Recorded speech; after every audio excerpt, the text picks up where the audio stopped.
안녕하세요. 진짜 한의사 채널을 운영하고 있는 단주한의원 원장 안영남입니다. 오늘은 또 한번 믿기 어려운 정보를 알려드리고자 합니다. 기대하셔도 좋습니다. 바로 결핵성 늑막염을 앓고 난 후 후유증으로 고통받으시는 분께 희소식을 전해드리고자 합니다. 결핵성 늑막염은 주로 젊은 층에서 많이 발생합니다. 최근 20여 년 동안 더 늘어나고 있는데 옛날에는 먹지 못한 영양 부족이 원인이었다면 지금은 영양 불균형과 문란한 성관계, 그리고 수면 부족, 과도한 음주가 주 원인으로 지적되고 있습니다. 다행히 현대의학의 발전으로 치료가 잘 되는 질환입니다. 결핵약의 효과가 좋기 때문에 깨끗하게 낫는 분들이 대다수입니다만 간혹 후유증이 남아서 평생을 고통받으시는 분들이 계십니다. 바로 이분들에게 오늘 내용은 삶을 통째로 바꾸게 될 계기가 될 것입니다. 끝까지 잘 들어봐 주시기 바랍니다. 그럼 결핵성 늑막염의 6가지 후유증이 어떤 것인지 한번 말씀드리겠습니다. 사실 결핵으로 인한 모든 질병의 후유증이라고 말할 수 있습니다만 오늘은 결핵으로 인한 늑막염의 후유증에 대해서만 말씀드리고자 합니다. 미열, 식은땀, 피로, 식욕부진, 옆구리 통증, 그 다음에 잔기침이 주증상입니다. 이 6가지 후유증을 해결할 수 있는 양약은 아직 개발되지 않아서 없습니다. 앞으로도 개발되지 않을 것 같습니다. 왜냐하면 제약회사 입장에서는 돈이 되지 않을 것이기 때문입니다. 그러나 걱정하지 마십시오. 한약으로 한 달이면 대부분 치료가 됩니다. 그러면 하나하나 자세하게 말씀드려 볼까요? 미열은 결핵 환자뿐만 아니라 당뇨병 같은 만성 소모성 질환 환자한테 흔하게 나타나는 증상입니다. 마치 가벼운 감기처럼 몸을 만져보면 아주 약간의 미열이 지속되는 거죠. 한의학에서는 열을 기를 해치는 원인으로 보고 있습니다. 즉 기운이 떨어진다는 것이죠. 만성 소모성 질환이란 말과도 일맥상통합니다. 두 번째, 식은땀은 미열과 함께 나는데 주로 밤에만 나타납니다. 한의학에서는 도둑놈처럼 잘 때 땀이 난다 하여 도한증이라고 합니다. 이 역시 당뇨병처럼 만성 소모성 질환 환자한테 흔하게 나타나지요.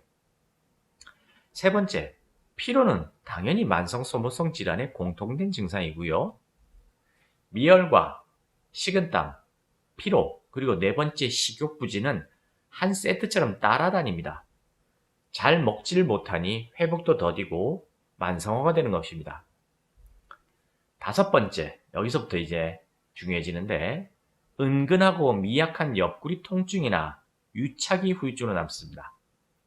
이는 늑막과 늑막 사이에 빈 공간이 있는데 이 흉강에 물이 찰 때 너무 많이 급격히 빼거나 다른 이유로 인해 유착이 될 경우 숨을 쉴 때마다 통증이 발생하게 됩니다.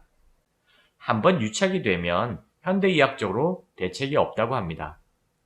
수술을 할 수는 있으나 벼룩 잡으려다 초가삼간 태우는 격이라 대부분 그냥 두고 그냥 살라고 합니다. 이걸 예방하고자 일부러 흉강에 찬 물을 천천히 빼거나 조금씩 여러 발에 나눠서 빼거나 또는 그대로 두기도 합니다. 그랬다가 굳는 경우들이 생기기도 하지요. 이런 소소한 것들이 후유증으로 남게 됩니다. 마지막 6번째, 잔기침입니다. 결핵 검사를 하면 다 나았다고 함에도 불구하고 잔기침이 낫지 않아서 오래 고통받으시는 분들이 계십니다. 이 약 저 약 다 먹어도 안 낫는다고 호소하는 경우죠. 바로 이 6가지 증상 중 유착을 제외한 나머지 모든 증상들은 한 달 만에 한약으로 대부분 치료가 잘 됩니다. 물론 조금 더 오래 걸리는 분들도 있을 수 있죠. 근데 그런 경우는 드뭅니다. 보름만 복용해봐도 환자 스스로 확연하게 달라짐을 느낍니다. 늑막염을 치료하는 한약은 주로 한 10여 가지 순수 한약재로만 다려진 탕약 형태입니다. 흔하디 흔한 약재입니다. 장복하게 되는 경우 유착이 풀리는 경우도 자주 발생합니다.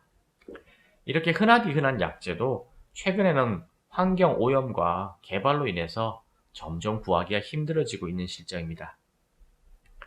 자, 안 믿어지시죠? 그러나 사실입니다. 단주 한의원에서는 결핵 환자들을 대상으로 12일 단위로 약을 처방해드리고 있습니다. 약효가 미미하여 치료를 중단하실 경우 마지막 약값의 50%를 환불해드리고 있습니다. 결핵 환자를 대상으로 한 경우입니다. 자, 오늘 이 이야기를 마지막으로 끝내도록 하겠습니다. 결핵 환자가 한약을 먹으면 큰일 나는 거 아니에요? 라고 질문하시는 분들이 정말 많습니다.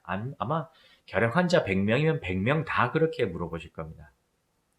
제가 20년 전쯤 결핵과 싸우는 사람들이란 다음 카페에서 허준이라는 별명으로 활동을 한 적이 있습니다. 대부분의 결핵 환자들이 한약을 두려워하여 치료를 회피하고 있었습니다. 하지만 일부 용감한 환자분들이 제 이야기를 듣고 치료를 받으셨고 다들 건강을 회복하셨죠.